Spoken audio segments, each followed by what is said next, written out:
수영부 집단 성범죄 사건의 피해 학생 부모가 기자회견에서 가해 학생들에 대한 엄벌을 촉구했습니다. 사건을 목격한 학생도 있었습니다. 장마철 대청호에서 건져낸 쓰레기 더미가 수개월째 쌓여 있어 인근 마을 주민들이 고통받고 있습니다. 충청북도와 충주시가 지역 활성화 투자 펀드를 구성해 수안부 관광의 중심이었던 와이키키 호텔 개발에 나섭니다. 희귀 난치병에 걸린 4살 배기 딸의 치료비를 구하기 위해 국토대장정에 나선 30대 아빠를 만나 사연을 들어봤습니다. 여러분 안녕하십니까? 계속해서 뉴스데스크 충북 소식입니다. 학생 수영부에서 5명이 1명을 상대로 집단 성범죄를 저질렀다는 의혹 얼마 전 전해드렸는데요. 당시 상황을 직접 목격했다는 학생도 나왔습니다. 피해 학생 부모는 처음으로 공개석상에 나와 엄벌을 촉구했습니다. 김은초 기자가 보도합니다. 충주 지역 학생 수영부에서 집단 성폭력을 당했다는 초등학생의 부모가 공개 기자회견을 열고 모습을 드러냈습니다. 이들이 지목한 가해자는 피해 학생보다 나이가 많은 초등학생 3명과 중학생 1명, 고등학생 1명입니다. 올해 1월부터 9월까지 전국 대회와 전지훈련 숙소에서 최소 6차례 성폭력을 당했다며 철저한 조사와 처벌을 촉구하고 나선 겁니다. 아이가 대회가 있는데 와줄 수 있느냐는 간절한 바람을 저희들은 바쁘다는 이유로 함께하지 못했습니다. 이런 일이 있는지도 모르고 집단 성폭력 현장의 일부를 직접 봤다는 학생의 존재도 알려졌습니다. 최근 경찰과 교육청 조사에서 당시 사실을 모두 진술한 걸로 전해졌습니다. 목격을 했다고 얘기하더라고요. 그때가 전지훈련 갔을 때죠. 모든 것들 자기가 본 그대로 진술하겠다고 처음부터 그렇게 얘기를 했었어요. 수영부 내 다른 학부모들도 가해 학생들을 마주칠 수밖에 없다며 엄벌을 촉구했습니다. 그 아이들이 만약에 이걸 멈추지 않고 이어갔다면 우리 아이도 안전할 수 없는 상황이었을 거니까 그래서 너무나 화가 나고 이런 일을 벌려놓고 걔네가 다시 수영을 한다는 것 자체가 저는 그것도 말이 안 된다고 생각하고 가해 학생 부모들은 부풀려진 부분이 있다며 피해 주장 일부를 부인하는 것으로 전해졌습니다. 기자회견에 동참한 시민단체 회원들은 이게 사실이라면 2차 가해라고 지적했습니다. 피해 학생과 그 가족이 피해를 과장하였다면서 가해 학생들의 폭력 행위를 축소하는 등 전형적인 2차 피해를 점차 확산시키는 것이다. 현재까지 가해 학생들에 대한 경찰 조사는 시작되지 않은 가운데 충청북도 교육청은 성폭력 사안을 알고도 경찰 신고나 교육청 보고를 하지 않은 수영부 코치에 대해 조만간 징계 여부를 결정하기로 했습니다. MBC 뉴스 김우초입니다. 돈봉투 수수 의혹 보도가 가짜뉴스라며 기자들을 고소했던 정우택 전 국회 부의장이 무고 혐의로 추가 기소됐습니다. 청주지검은 지난 2월 돈봉투 수수 의혹을 보도한 MBC 충북과 충북인 뉴스 기자를 명예훼손으로 고소한 정 전 부의장에게 무고 혐의가 있다며 불구속 기소했습니다. 지난 9월 경찰은 정 전 부의장이 고소한 기자 2명에 대해 명예훼손 혐의가 없다며 불송치 결정했습니다. 정 전 부의장은 앞서 뇌물수수와 알선수재, 정치자금법 위반과 함께 공직선거법상 허위사실 공표 혐의 등으로 기소돼 다음 달 10일 첫 재판을 앞두고 있습니다. 더불어민주당을 비롯한 야사당이 오송 참사 국정조사를 거듭 촉구했습니다. 더불어민주당과 조국혁신당, 기본소득당, 사회민주당 등 4개 야당 국회의원들과 유가족 생존자 협의회는 국회에서 기자회견을 열고 참사 원인 규명과 책임자 처벌, 재발 방지 대책 수립을 위해 올해 안에 국정조사를 실시하라고 밝혔습니다. 앞서 지난 8월에는 야당 의원 188명 전원이 서명한 국정조사 요구서가 국회에 제출됐습니다. 해마다 장마철이면 급류에 쓸려온 온갖 쓰레기가 호수를 뒤덮곤 하죠. 그때 건져낸 쓰레기 더미가 석 달이 지난 지금까지도 쌓여 있어 말썽입니다. 이지연 기자가 현장 취재했습니다. 제가 있는 곳은 대청호 상류 옥천군 궁분면 석호리 수역입니다. 장맛비에 대청호에 떠밀려온 쓰레기들을 처리하는 집화장인데요. 보시는 것처럼 나뭇가지 더미가 한가득 쌓여 있습니다. 가까이 가봤습니다. 나뭇가지와 수초, 쓰레기가 한데 뒤엉켜 있습니다. 마치 산처럼 쌓여 어른 키를 훌쩍 넘겼습니다. 농약병과 플라스틱, 스티로폼 등 생활 쓰레기가 담긴 자루도 줄줄이 있습니다. 쓰레기를 쌓아두니 썩고 벌레와 악취, 오염수가 생깁니다. 그 피해를 15가구가 사는 인근의 작은 마을이 고스란히 받고 있습니다. 모기, 파리, 냄새 다 흘려온다고요. 가정도 불빛 때문에. 건지기까지는 좋다 이거예요. 그러면은 몇 개월 방치를 하지 말고 바로 방치를 하라 이거예요. 바로. 장마철 대청호 수면을 뒤덮었던 부유물 쓰레기를 건져 쌓아둔 겁니다. 원래는 3배 정도 더 많았는데 이달 들어 부지런히 치운 게 이 정도입니다. 12,000제곱미터에 달하는 집화장 곳곳이 이렇습니다. 쓰레기가 계속 떠내려와가지고 쌓이는 거예요. 한 반년은 쓰레기 속에서 살다고 봐야 돼요. 해마다 반복되는 일이지만 올해는 특히 처리가 더 늦어졌습니다. 주민들은 옥천군과 한국수자원공사에 여러 차례 얘기했지만 당장 달라진 건 없었다고 말합니다. 서로 나몰라 하는 식으로다가 그냥 그렇게 하고 마는 거예요. 결국 대책위를 꾸린 주민들이 못 살겠다는 플래카드를 걸고 환경부에 민원을 넣자 작업이 이뤄졌습니다. 이런 반출 작업은 쓰레기가 들어온 지 석 달이 지난 최근에서야 본격적으로 시작됐습니다. 집화장을 관할하는 한국수자원공사 대청댐 지사는 가을까지 이어진 이례적인 큰 비 때문에 부유물이 마르지 않아 손을 대지 못했고 올해 대청호 부유 물량도 지난해보다 10% 이상 많았기 때문이라고 설명했습니다. 수자원공사는 해를 넘기기 전까지는 반출 작업을 마무리할 예정입니다. MBC 뉴스 이지연입니다. 1970년대와 80년대 충주 수안보의 전성기를 대표했던 호텔이 있습니다. 영화로까지 만들어졌던 와이키키 호텔인데요. 이 호텔 자리를 개발하려던 시도가 지난 20여 년간 이어져 왔지만 쉽지 않았죠. 충청북도가 지역 활성화 투자 펀드 조성을 통해 자금의 숨통을 트는 작업을 시작했습니다. 허지희 기자가 보도합니다. 1988년 크리스마스를 앞두고 벌어진 경로잔치. 초대형 조명탑 아래에서 루돌프와 산타클로스 복장을 한 무희들이 흥겨운 무대를 펼칩니다. 대형 쇼 무대와 6,000명 객석을 갖췄지만 몰려드는 관광객을 다 받기조차 어려웠던 와이키키 호텔. 충주 수안보 전성기의 대명사로 영화의 소재가 되기도 했습니다.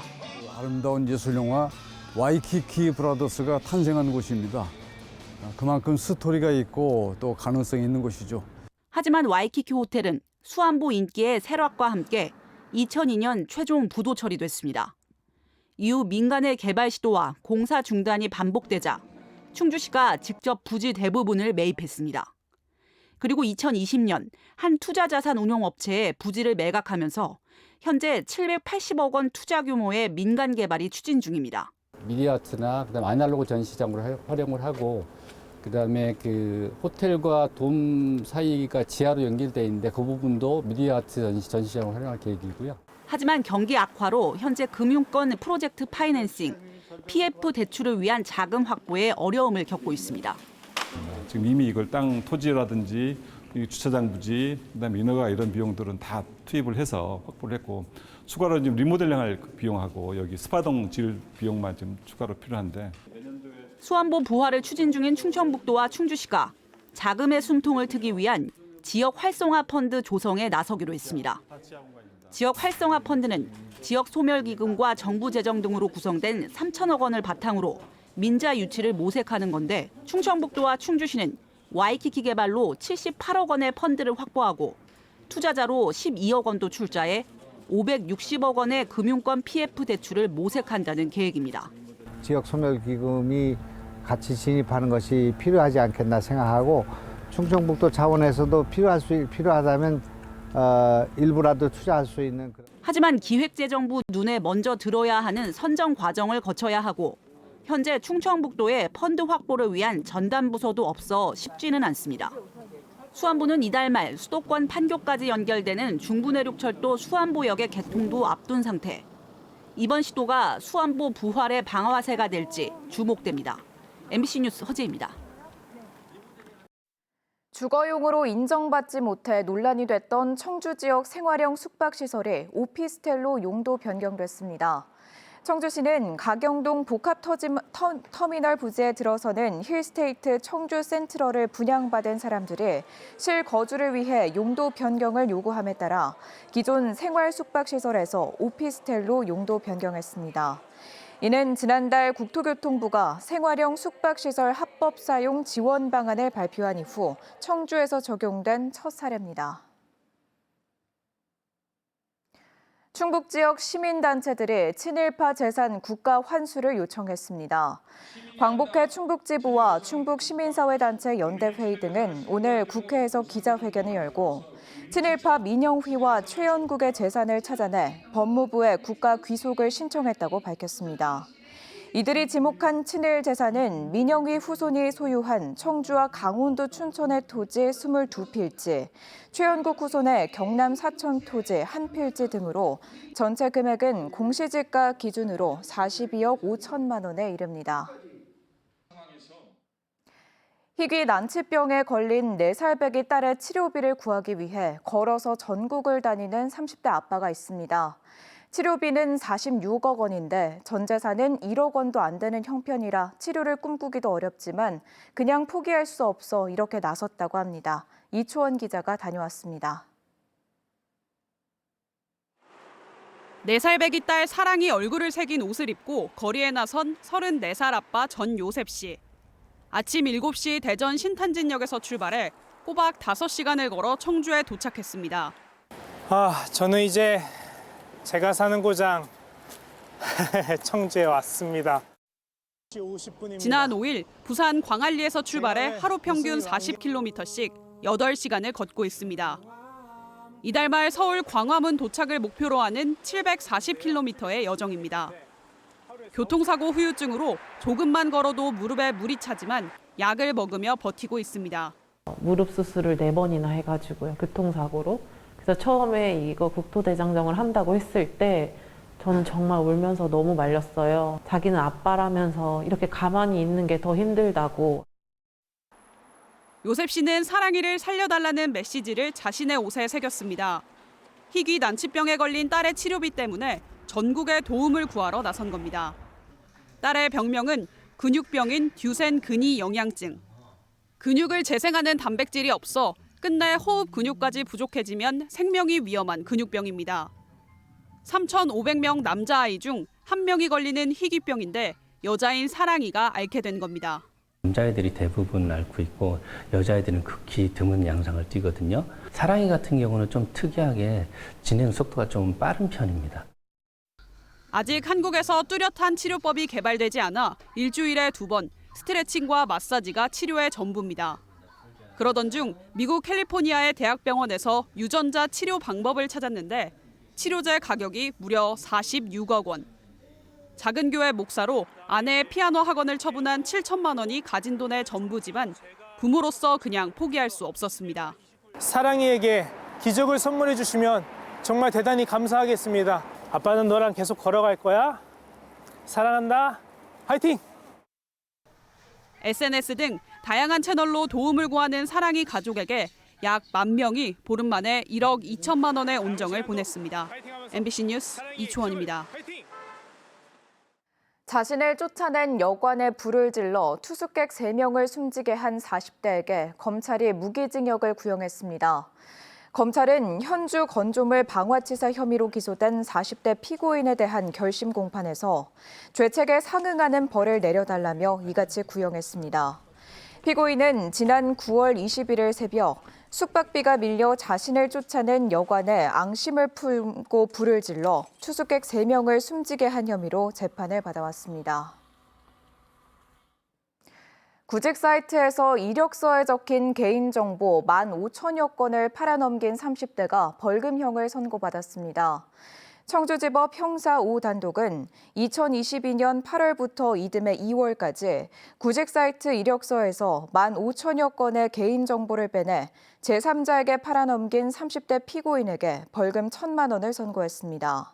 정우혁 부장판사는 판결문에서 부정하게 수집 제공한 개인정보 양이 상당히 많다면서도 초범인데다 범죄 이익이 크지 않은 점을 고려했다고 판시했습니다. 2024년 11월 MBC 충북 시청자위원회가 청주 사옥 대회의실에서 열렸습니다. 시청자위원회는 최근 각종 행사나 축제 등이 지역마다 급증했는데 의미나 형식 면에서 차별성 없는 보여주기식 예산 집행 우려가 나오고 있다며 점검을 당부했습니다. 한편 오늘 자리에서 임희빈 대한건설협회 기획위원이 MBC 충북의 새 시청자위원으로 위촉됐습니다. 충청북도가 1,000만 원 이상의 고액 상습 체납자 300여 명의 명단을 공개했습니다. 이들은 지방세와 지방행정제재 부과금 113억 원을 체납한 320명으로 이름과 법인명, 직업, 체납액 등을 홈페이지를 통해 공개했습니다. 금액별로는 지방세 3억 700만 원을 내지 않은 개인 사업자가 최고액을 기록했고 업종별로는 도소매업이 가장 많았습니다. 충청북도는 명단이 공개된 체납자들의 예금과 보험, 주식 등 금융재산을 조회해 압류 추심할 계획입니다.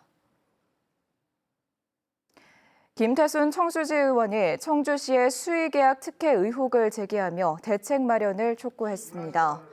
김 의원은 오늘 5분 자유 발언에서 수의계약을 특정 업체가 독식해 공정성을 저해하고 일감 몰아주기, 쪼개기 등으로 혈세가 낭비되고 있다고 주장했습니다.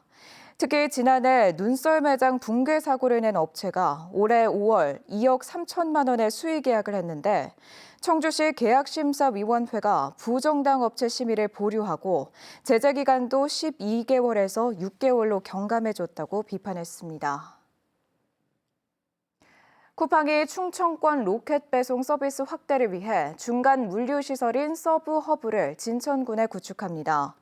쿠팡 로지스틱스 서비스는 오늘 진천군과 업무 협약을 맺고 내년 1월 시작을 목표로 200억 원을 들여 18,000제곱미터 규모의 쿠팡 진천 서브허브를 구축할 계획입니다.